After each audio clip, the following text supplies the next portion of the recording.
স্বৈরতন্ত্র আর যেন ফিরে না আসে সে লক্ষ্যে সবাই একমত। জবাবদিহিমূলক গণতান্ত্রিক ব্যবস্থা নিয়েও একমত রাজনৈতিক দলগুলো। এমন মন্তব্য করেছেন সংবিধান সংস্কার কমিশনের প্রধান ডক্টর আলী রিয়াজ।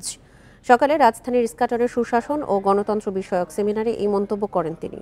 আলী রিয়াজ আরও বলেন, কেবল 2011 সালেই নয়, 1973 সালেও দেশে এক ব্যক্তির শাসন ব্যবস্থা প্রবর্তন করা হয়েছিল। 90-এর পরে যে ভঙ্গুর গণতান্ত্রিক ব্যবস্থা ছিল সেটাও ধ্বংস হয়েছে 2009 সালের পরে। ডক্টর রিয়াজ মন্তব্য করেন, প্রধানমন্ত্রীর ক্ষমতা অভাবনীয় করা হয়েছে, খর্ব করা হয়েছে বিচার বিভাগের স্বাধীনতা। নির্বাচিত স্থানীয় সরকার প্রতিনিধিদের ক্ষমতাও সীমিত করা হয়েছে।